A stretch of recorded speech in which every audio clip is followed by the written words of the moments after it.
Boa tarde, gente. Estou aqui iniciando o meu trabalho aqui da matéria de máquinas elétricas da Escola de Engenharia Eletromecânica da Bahia. Inicialmente, vou falar aqui das partes de um sinal alternado senoidal. Iniciando aqui falando de período. O que é isso? O período é a designação empregada para definir o tempo gasto para realizar um ciclo completo em corrente alternada. Ele é representado pela letra T e sua unidade é em segundos. Nesse ciclo aí representado pelo gráfico, podemos perceber que ele se inicia, chega em seu pico e termina aqui em 0,4 milissegundos. Esse foi o período empregado para realizar um ciclo. Já a frequência ela é definida como o número de ciclos em corrente alternada que pode ocorrer, que ocorrerá durante o intervalo de tempo de 1 segundo. A frequência é indicada pela letra F e sua unidade é em Hertz. É importante frisar aí que o período ele é igual ao inverso da frequência e a frequência é igual ao inverso do período.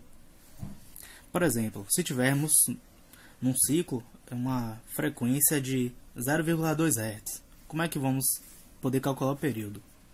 O período será igual a 1 dividido por 0,2 Hz. Quanto é que dá isso? 1 dividido por 0,2, nós teremos aqui o período de 5 segundos. Ok? Dando continuidade, chegamos em tensão de pico. O que é isso? A tensão de pico é o valor máximo de tensão que atinge em cada semiciclo. Ela é representada por Vp. O que é isso? Nesse gráfico aí está explicitado dois semiciclos. Um semiciclo positivo, com a tensão de pico positiva, representada aqui por V+, e o semiciclo negativo, representada pela tensão de pico negativo, aqui V-. Já a tensão de pico a pico é o valor medido entre os picos positivo e negativo de um ciclo completo. Ela é representada por VPP e é igual a 2 vezes o valor de pico. Por exemplo, se esse valor de pico for de 14 volts, a tensão de pico a pico será 2 vezes 14 volts, que é igual a 28 volts. Ok? Já a tensão eficaz, representada aí, antes de falarmos efetivamente de tensão eficaz, é importante frisar o seguinte: para uma tensão contínua aplicada sobre o resistor, teremos também uma corrente contínua empregada nesse mesmo resistor. Consequentemente, o calor dissipado será constante no intervalo de tempo de corrente aplicada. Analogamente, se aplicarmos uma tensão alternada no resistor, teremos o valor de corrente também alternado de acordo com o intervalo de tempo. E nesse caso, o calor dissipado será variável de acordo com o intervalo de tempo empregado. Lembrando que o valor de calor dissipado ele é o produto da tensão pela corrente aplicada ao resistor. Nesse caso aí podemos perceber que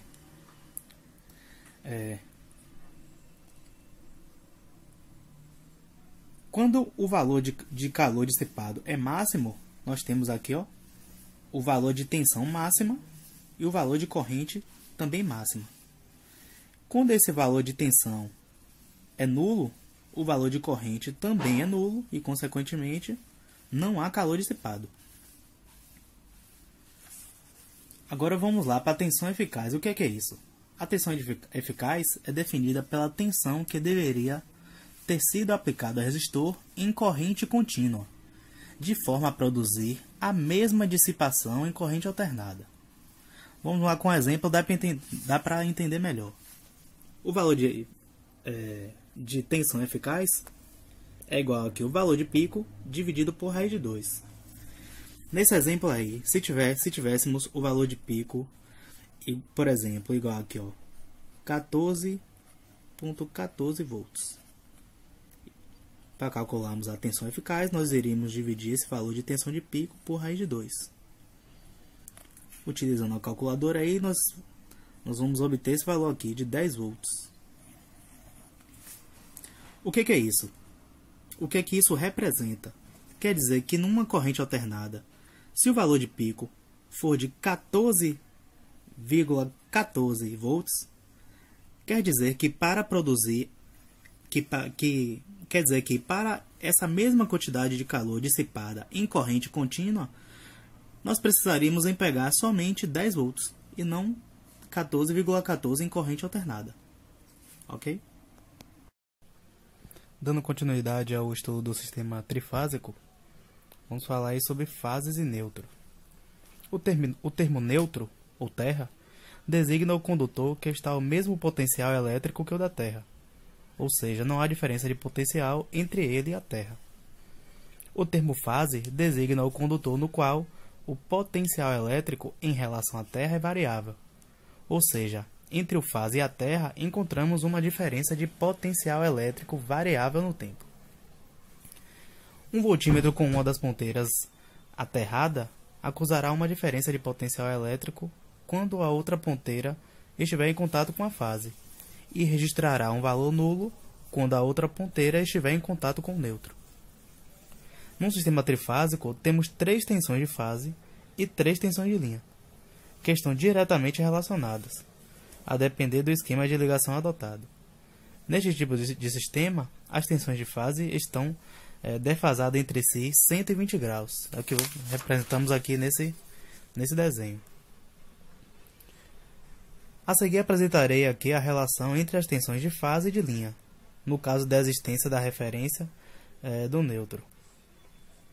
Na ligação triângulo, ou delta, que é essa representada no desenho, não há neutro, e portanto as tensões de linha e de fase são iguais em módulo. Nesse desenho aí temos representados com a letra C e B as tensões de fase e A a tensão de linha. Como é que nós procederemos para calcular aqui a tensão de linha? Utilizando a lei dos cossenos, onde a tensão de linha é igual à soma das tensões de fase menos 2 vezes o produto dessas tensões de fase vezes o cosseno do ângulo entre B e C, né? Nesse caso aí, como essas duas tensões de fase são iguais, nós poderemos representar ambas, B e C, pelas mesmas incógnitas. Utilizando os cálculos aí, concluiremos que a tensão de linha é igual ao produto de raiz de 3 pela tensão de fase.